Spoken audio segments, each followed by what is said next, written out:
Banyak kebaikan yang kebenarannya itu 100%. Tidak punya efek samping ke pihak lain, ke kelompok lain, ke komunitas lain.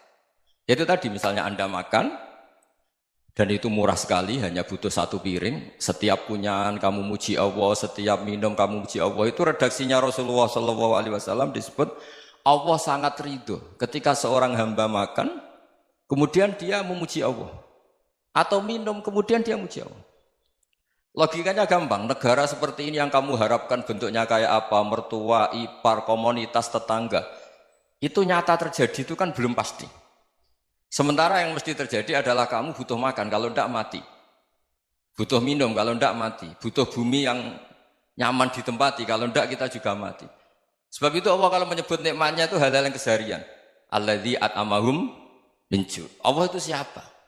Allah itu yang menciptakan kamu bisa makan. Tidak berlebihan, Allah itu yang menciptakan kondisi sosial itu ideal. Zaman Nabi itu ya ada orang munafik. Orang-orang pilihan Allah itu juga diuji orang sekelilingnya yang macam-macam. Semua diuji sesuai konteks zaman dan waktu. Nah, tapi ada ibadah-ibadah yang selalu disarankan Nabi. Sampai Nabi itu pernah ditanya, Ayul Islami khairun ya Rasulullah, Islam terbaik itu gimana? Jawaban Nabi itu unik. It'amut to'am. Islam terbaik itu ya makan-makan, santai-santai. Ketika Allah menyebut beberapa kebaikan, falak tahamal aqobah, wa ma adrokan apa? Mal aqobah. Terusannya apa? Fakku raqobah. Terusannya apa? Au it'amun fi yaumin di masubah. Ya, atau acara makan-makan itu juga Islam. Kenapa? Ya bayangkan kalau tidak ada makanan, kita mati kan? Kondisi sosial tidak ideal itu Anda masih gak apa-apa. Tapi kalau Anda tidak makan, Anda tidak minum, kamu punya istri cerewet masih bisa hidup, punya mertua cerewet masih bisa hidup. Tapi kalau tidak makan bisa mati. Berarti penting mana istri sama makan? Penting mana? Makan. Semoga istri Anda dengar, nanti kamu disuruh makan tapi pulang deh. Itu kalau dibahasakan makan masih memahami. Penting mana nasi satu piring dengan istri. Nggak ada nasi mati, nggak ada istri belum mati. Penting mana? Gak berani jawab kan? Nah, ternyata Anda ada garang kan di depan istri. Jadi saya mohonlah, mungkin Mas Sufyan Sauri tadi yang bisa bantulah. Teman-teman tuh ngaji yang keseharian saja. Karena kita nyari ridho Allah itu berdasar firman Allah. Dan firman Allah itu menyebut keseharian tuh riang, gampang. Yaitu tadi misalnya wa min ayatihi manamukum billaili wan nahar. Termasuk ayat-ayat Allah itu kamu tidur. Maka dulu itu ada guyonan, ada tokoh Mu'tazilah, kelompok dalam Islam yang berpikir manusia itu bisa menentukan ikhtiarnya sendiri. Karena saya bisa duduk, ingin ingin berdiri, berdiri. Karena kelompok ini nggak terima kalau semua kehendak Allah, nanti bagaimana kalau semua kehendak Allah kok ada hisab ya, ada sanksi. Lucunya itu, dia akhirnya, ini cerita ya, mencintai seorang perempuan, cantik sekali. Dan itu dia menjadi ahli sunnah itu oleh hal-hal yang sepele. Karena istrinya cantik, ya namanya suami istri itu hubungan intim.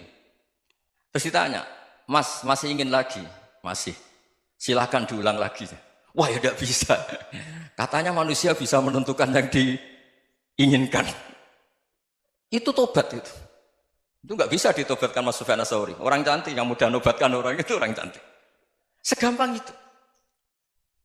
Akhirnya kita tahu, makanya kalau dalam kitab Hikam itu disebut al-aqil mayyakul madza yaf'alu wa hubi wal ghafil mayyakul madza af'al. Orang yang punya akal karena sadar ini wilayah Allah, semua milik Tuhan. Itu dia tiap hari berpikir, besok Allah akan melakukan apa terhadap dunia ini. Kamu merencanakan suatu mau plesir, ternyata gempa. Mau wisata ke Rusia, ternyata perang. Kamu tidak pernah tahu apa yang akan terjadi besok. Wa ma tadri nafsum madza taksibu ghadan. Tapi anda semua kita ini sering punya jadwal permanen. Makanya saya kalau diundang siapa saja, bisa takdir. Yang jelas Gus ini acara penting. Ya masih acara penting nak pangeran ngersakno piye? Kok ape dadi pangeran? Kamu kok mau jadi Tuhan? Itu kadang ya kiai. Penting Gus acara ini jenengan harus memastikan bisa. Loh kamu itu yang ngajarin tauhid, sesuatu itu biadillah kok bilang-bilang apa pasti. Kalau maksa terus tak tobatkan loh kamu kata saya. Ya kalau gitu Gus bilang insya Allah. Wah itu hati saya, fisik saya, roh saya sudah bilang insya Allah. Tidak usah kamu latih kata saya. Nah, hal-hal tauhid keseharian itu gampang sebetulnya. Wal ghafil yaqulu madza af'al. Tapi orang yang lupa Allah, dia setiap hari bilang, besok apa? Kita bisa melakukan apa? Seakan-akan dia itu aktor, dia penting, dia subjek permanen, dia. Padahal kita ini hanya objek kehendak Allah Subhanahu wa taala. Karena kita yakin sesuatu yang terjadi di alam raya ini kita tidak bisa apa-apa. Makanya saya sering ngaji, sering bilang saya, ketika Anda mensifati Allah, dia yang menghidupkan. Sudah itu tanamkan, sehingga ketika kita mati, santai saja. Kenapa santai? Allah punya cara menghidupkan kita. Zaman kita hidup juga gak tahu caranya ngelola jantung, ngelola paru-paru. Kamu juga gak tahu ngelola oksigen yang tidak beracun, tidak mengandung polusi. Tahu-tahu hidup. Gak ingin tua ya tahu-tahu tua, gak ingin mati tahu-tahu mati. Selama ini kita hidup juga gak tahu apa-apa sebetulnya. Hanya gaya tok, punya jadwal, punya planning. Kalau kamu bisa menentukan pilihan Anda, pasti Anda istrinya cantik, 4 neriman semua, kona'ah semua. Nyatanya enggak kan? Ada 1 jelek, cerewet. Oh itu kan, nyatanya enggak bisa apa-apa Anda kan? Dan kamu bawa mati lagi. Itu kan, istri Anda juga gitu, punya keinginan, punya suami yang ganteng, yang jabat, yang neriman, yang enggak poligami. Ya enggak kesampaian juga. Kalau kita ngitung tingkat kegagalan kita itu gagal terus. Ya kan? Nah, terus ingat Allah. Madza yaf'alu Allahu bi.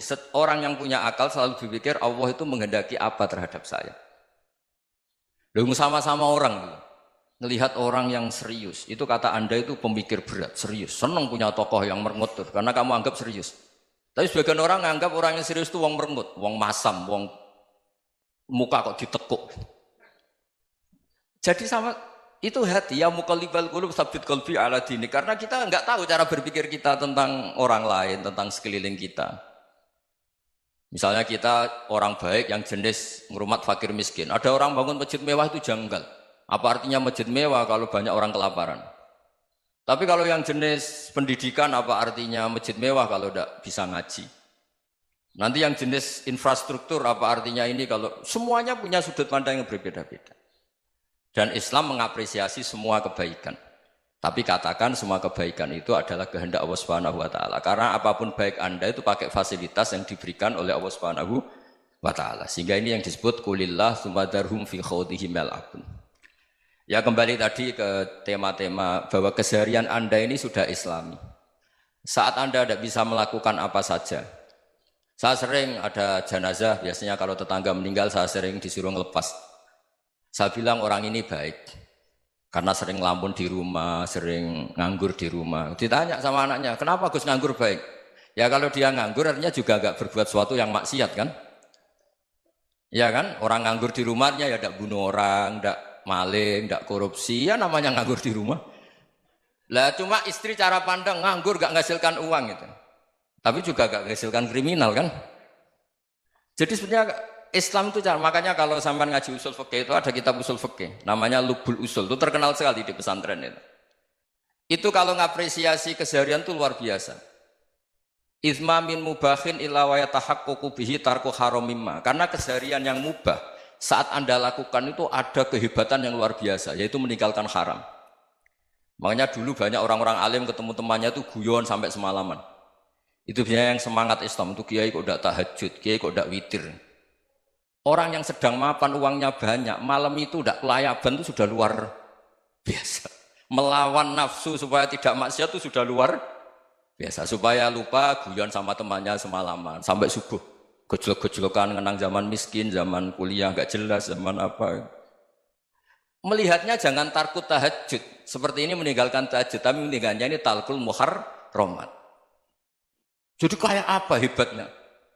Sehingga Imam Ghazali punya riwayat yang agak unik.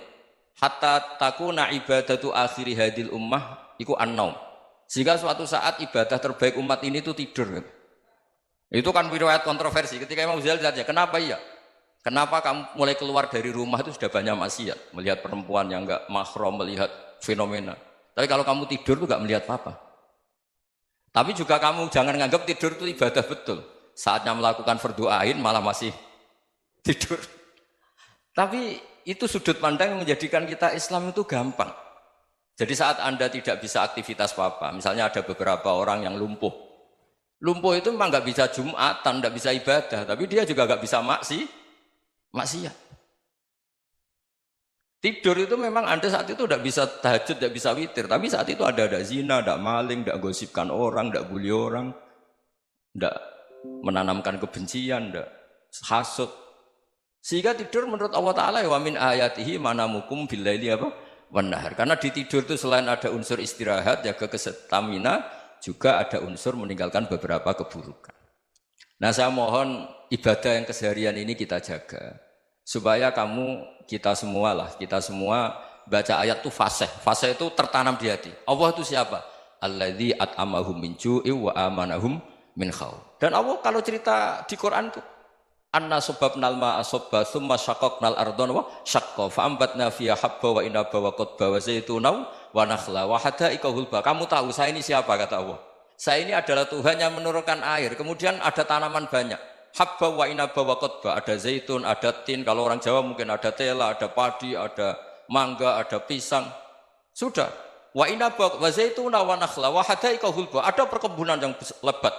Tujuannya apa? Mata Allahkum, silahkan kamu pakai, kamu nikmati.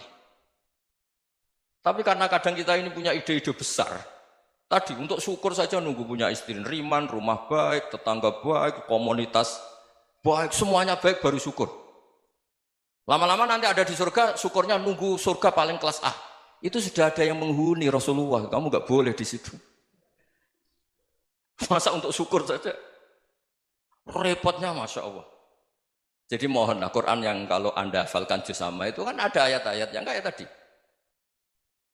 Ya, fal yang dzuril insanu ila ta'ami. Coba lihat, apa yang kamu makan ya? Dari mana? Dan untuk mempertahankan hidup kamu, keseharian. Jadi jangan kira ibadah itu harus membentuk komunitas yang versi Anda. Ibadah itu harus hal yang mulu-mulu. Kesehariannya Anda alami. Loh ini saya tidak bikin-bikin. Saya ngaji bukan karena berdasar pesanan. Itu ayat yang saya baca kan betul ada ayatnya kan. Fal yang dzuril insanu ila ta'ami. Anna sababnal ma'a sabba. Thumma syaqqaqnal ardo syaqqa. Fa ambasna fiha habba wa inaba wa qadba wa zaituna wa nakhla wa hada'iqa ghulba. Terusannya apa? Mata'al lakum, silakan kamu nikmati. Mata itu silakan kamu nikmati. Ya kayak sampean dikasih hidangan ya makan. Ya sudah makan. Habis makan ya minum. Habis itu ngantuk ya tidur. Ya sudah normal-normal saja. Kayak apa indahnya Islam. Tapi Anda mencari Islam yang gimana lagi?